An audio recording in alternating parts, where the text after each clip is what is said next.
Lincoln Heights, Ohio is a community roughly 13 miles north of Cincinnati city center with a population of approximately 3,300 residents. A historic and proud community nearing its 75th year of incorporation, Lincoln Heights was the first majority African American self governing municipality north of the Mason Dixon line. Despite economic isolation, Lincoln Heights was the largest majority African American community in America, which housed two grocery stores, a pharmacy, fire and police departments, two skating rinks, a movie theater, nightlife venues, its own high school, and a dozen other businesses for its over 6,000 residents in the 1970s. Some of the most prominent products of Lincoln Heights include renowned poet Nikki Giovanni, R&B soul legends the Isley Brothers, National Underground Railroad Museum founder Carl Westmoreland, Hall of Fame inductee Reverend Damon Lynch Jr., and so many more prominent individuals who have impacted history in an amazing way were born right here in Lincoln Heights. The Cincy Black Travel Guide had the opportunity to visit the historic Lincoln Heights and learn about one of their most prominent nonprofit organizations that are doing some amazing things within the community. The Heights Movement is a 501c3 nonprofit organization and is committed to the development of youth, young adults, and residents of the historic village of Lincoln Heights through capacity building, education, innovation, and leadership with community, corporate, and philanthropic partners.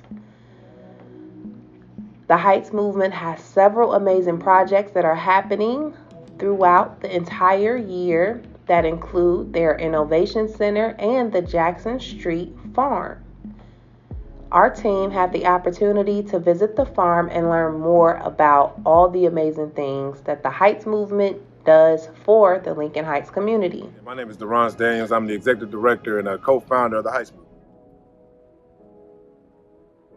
The Heights Movement is a nonprofit organization that's really set to engage the residents on how, empower themselves and give them the tools to show that, they can change their community. And that's all we're about. It's really showing the residents, showing individuals that look like us, individuals that come from communities like this, that, you have all the answers. It's just about coming together, getting organized, and that's what the Heights Movement is all about, reaching for higher heights. We have a saying that there are no limits because we are the Heights, and we truly believe it.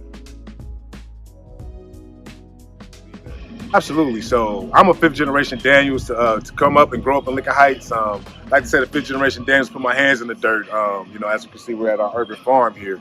But my grandfather really grew me up on telling stories of how Lincoln Heights got started. He was here during its inception, and my great-grandfather as well, when everybody from Lincoln Heights kind of came from Georgia, came from North Carolina.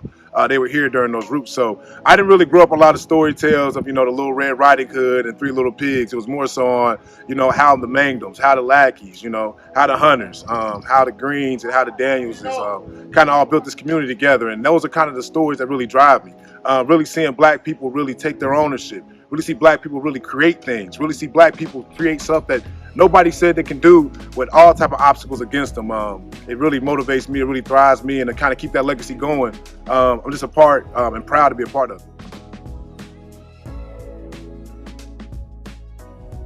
Yeah, so we have four main pillars, four main initiatives that we kind of really work from. So you have public health and wellness. You also have our economic empowerment. You also have our education piece as well too. And then you also have our urban agriculture. So four main pieces that we kind of work from, but they all kind of tie together, right? Is how do you kind of give the tools? How do you really kind of give the residents what they need? So as you really start from our media perspective, we have an innovation center that's about telling our own stories. We feel like that was important. A lot of people, when they come to Lincoln Heights, kind of hear the stories that's told by the media or told by this and that, instead of really hearing it from us, hearing it from the residents, really hearing it from the kids that's working it. And if you really knew the true story about Lincoln Heights that's coming from it, you would know that a lot of those stories, not just true, but definitely are blown out of proportion. We also feel that, the urban agriculture and our public health is important. The fact that if you don't own a car, or if you're walking, it's tough to get fresh produce. It's tough to get, just a healthy meal. And we know how important what you put in your body is really a part of your holistic health. So really building this urban agriculture, really building this urban farm was important. I mean, really starting about, our economic empowerment piece too. Transforming a blighted property. This was just a completed empty, overgrown space, full with trash and everything else of that nature. But we really focused on remediating the soil, remediating the community, and not just growing our food, but growing people at the same time. And then lastly, it's all about, our legacy piece and really about our policy piece. It's about our policy piece. Because, our gun range, if you can hear behind the background as well, too, has been, one of the traumatic pieces that's really been, affected our community, for over generations, 75 years to be exact. So the removal of the gun range has also been a piece where we talked about organizing and coming together. So, that's kind of how we kind of built our Heights movement, where it was really just talking to the residents, asking them what would they like to do, asking them what would they like to see. And once again, really empowering them and giving them tools to make it happen. So this is definitely not a one-man show. It's definitely not a one organization show. It's about a community coming together, and that's what the Heights movement is about.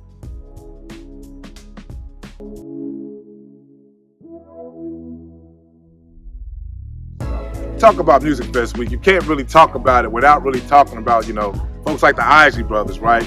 Music festival in general, it really starts, not to brag, here in Lincoln Heights, with some of the greats King records, but what we really look forward to and some things that you really can see is not just see the great music, but see where some of these great artists come from, like here in Lincoln Heights. So when you stop by Lincoln Heights, make sure you can come by and see our wonderful produce market. If you want to volunteer, if you want to kind of come out, get your hands dirty a little bit, which is always fun, you can come out that Saturday from 10 to 12. But if you want to come out and also take away some of that fresh produce, come away and really talk to some of our young people, you can come by from 12 to 2 as well, too.